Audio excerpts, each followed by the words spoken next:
Good morning, Magic.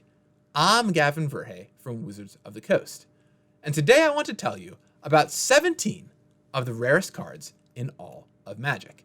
They're even more rare than an Alpha Black Lotus, and those are the Heroes of the Realm cards. Now, you've probably never heard of these before, or if you have, you just saw a picture online somewhere, or maybe someone mentioned them in passing, but you might not have the full story. Well, today I'm going to tell you about exactly what they are, how people get them, and how I got a few myself. Ready? Let's go.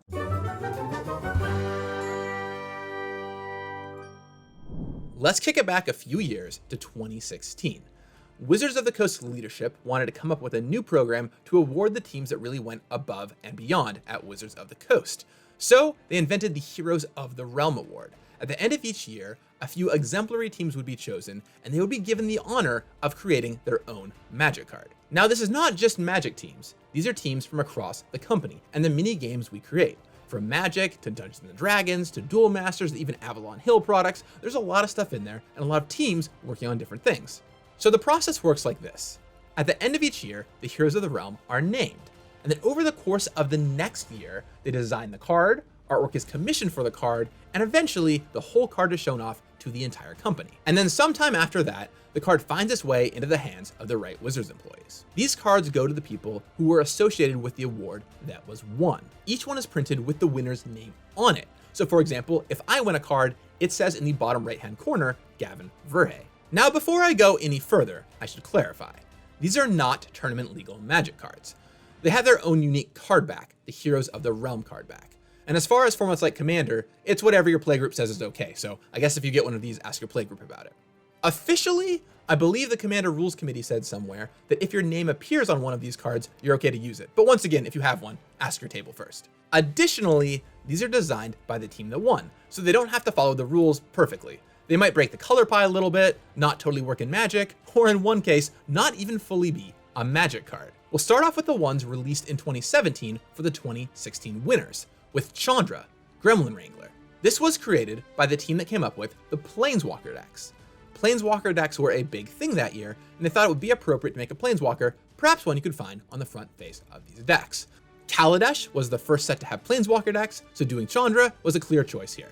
Now let's move on to a different team entirely, with Dungeon Master. As the name might imply, this is for the Dungeons & Dragons team, and the 5th edition team really did an incredible job. They worked a lot with players, took in their feedback and playtesting notes, and made an incredible version of Dungeons & Dragons. And it is a testament to them that D&D is now bigger than it's ever been before. So yeah, I'd say they earned this card. And if you like what you see here, come back in a few months for Adventures in the Forgotten Realms. Now let's move from Dungeons & Dragons to actual dragons with Nira. This is a card designed by the Duel Masters team. Now, you might have heard of Duel Masters before, either from the first release here in the States or as the relaunch as Kaijudo, but this whole time it's been being played in Japan. And we actually create it here in Renton, Washington, and then send it out over to our partners in Japan to create and produce. And this year was a particularly notable year for Duel Masters. A fun fact about this card is it is actually based on a card from the Duel Masters game, so that's pretty cool. An even more fun fact is that since Duel Masters has incorporated a lot of different Magic characters, there's a Jace card, a Nicol Bolas card, and more, so pretty cool stuff. Duel Masters is actually based on Magic, so it's cool to see the two worlds come together here. Now let's move on to the 2018 cards from the 2017 winners, with Inzerva, Master of Insights. A really big thing for us this year was looking at a lot of data we were receiving from our fans to help craft future experiences, and the team doing this was the Consumer Insights team. So this card was awarded to them. The insights in the name is of course a fun nod to their team, and the card generally feels like someone conducting consumer research. Except for hopefully the damage dealing part anyway. Now let's move on to Diabolical Salvation. This card was awarded to a special strike team inside of Wizards that dealt with very quick, fast moving projects to make sure they would get through and done. If you needed something done really quick and it had a good reason, you would go to this team. And they did incredible work that year. A fun fact is that I believe at the time there were 4 core people on that team, hence why this makes 4 tokens. And yeah, if you've ever been a project manager before, you might feel like this card sometimes. And finally, Moto, the Gnarled Oracle. If you're a longtime Magic player, you might recognize Moto as the slang some players use for Magic Online, after an old EXE file of Magic Online Digital Objects, or Moto for short. So it should come as no surprise then that this is a reward for the Magic Online team. And what does a special Magic Online team legend do? Well, let you play Momir Basic, of course. There's a special Magic Online format where you play with an avatar called Momir Vig. Momir gives you the ability to discard a land card and pay some mana to get a creature of that mana cost. So why not make it a commander here? And that's exactly what the Magic Online team did as a nod to a very popular format on their program. Now let's move on to 2019, 2018's winners. And we'll start off with the Legend of Arena. This one is pretty self-explanatory.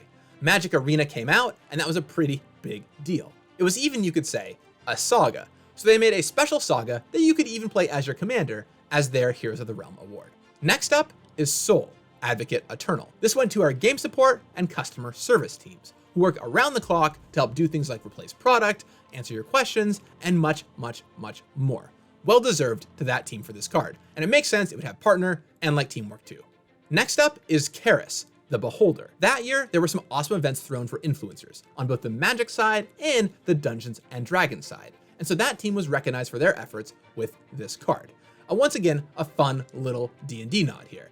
Look forward to Forgotten Realms in a couple months. I think it's cool that this one represents actually two creatures, which is why it's a dragon eye. You got that dragon and the Beholder in there too. And finally, we get to the last card of this year, and that is Optimus Prime. It's a Magic card on one side and a Transformers card on the other side, because, you guessed it, it was for the team behind the Transformers trading card game. That game had cards that worked like this. How does it work in a game of Magic? Don't ask me. And that brings me into the brand new released 2019 cards, starting with War of the Spark. War of the Spark was a huge effort and story moment for us. It was a culmination of so many things, and there were a ton of teams that worked on this project. So all of them were asked to make a card to commemorate it. And what better than a saga to truly show off the War of the Spark? Another thing that debuted in 2019 was our Booster Fun initiative. Starting with Throne of Eldraine, this put cool looking versions of cards into booster packs with special frames, like the Adventure frame. So Collecticle was made by that team to show off that awesome frame and hint at potentially more Booster Fun stuff to come. And speaking of Booster Fun, there's Mintasha. This card was created by the team behind Modern Horizons and has a few nods to that set. For example, it's snow, which is pretty cool, and it has a riff on Cascade, which is a mechanic that shows up in Modern Horizons. Now this card is not really black bordered, but it is a lot of fun. And I kind of have an old adage, where if you ask someone to make a Magic card, they'll make you a Magic card.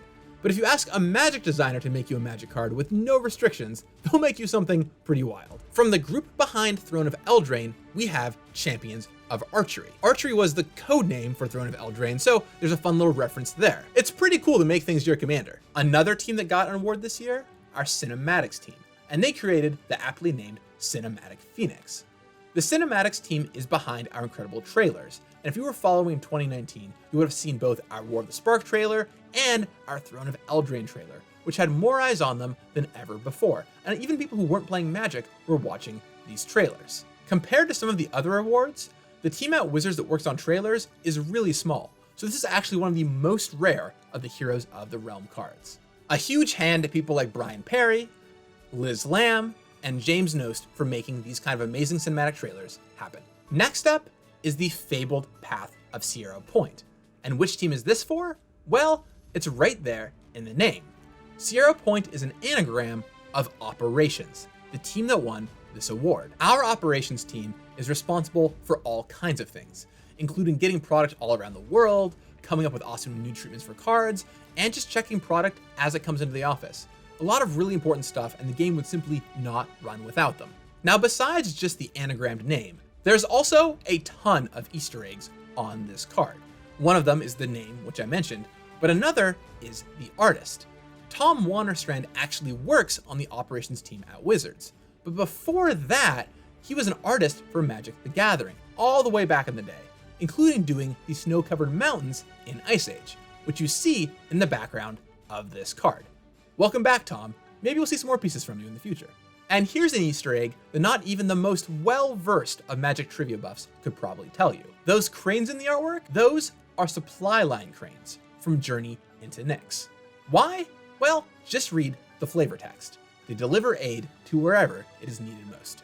A big hats off to people like Kurt Gould, Tom Wannerstrand, David Stevens, Ronnie Ruggenberg, Joe Visconti, Jefferson Dunlap. You are all unsung heroes of people behind the scenes. And it's those names and many, many more people in operations that make the magic happen. But there's one more pretty big initiative from 2019, and that is Secret Lair.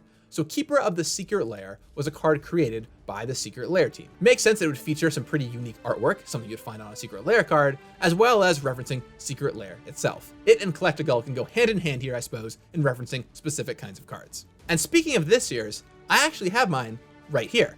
How about we take a look? Here are my 5 Heroes of the Realm cards. They're all from this year and 5 the ones I just talked about. They are the normal Magic card thickness, but they have this different card back. So there's the Heroes of the Realm card back. Otherwise, though, they feel identical to a Magic card in pretty much every way. As I mentioned before, in the bottom right-hand corner, you'll see that my name shows up there. These are the only ones in Magic that have my name. So they're truly one of a kind in that sense, which is pretty cool. So no matter who else you might end up with if you manage to trade or get your hands on one of these, you'll never quite have mine. And before you ask, no, I'm not looking to trade any of these. These are for my personal collection. They're not going anywhere. Someone else will probably ask out there, why aren't they sleeved? To which I would reply, that's a good question. I should probably go sleeve these. I'm gonna go do that right now. And there you have it, a look at Heroes of the Realm. If you want a chance to get one of these yourself, well, maybe come work at Wizards. Our job postings are always open. I'll talk with you again on Friday. And in the meantime, you have a lot of fun inventing some pretty wild Magic cards. You got this. It's finally the right place to do them. You can find all 5 basic lands in full text versions in a single Secret Lair drop. Now, one interesting thing about these cards is these are the only cards in Magic that don't have an artist. Yes, that's right, there's no artist for these cards. Poor little naked bottom of the card frame.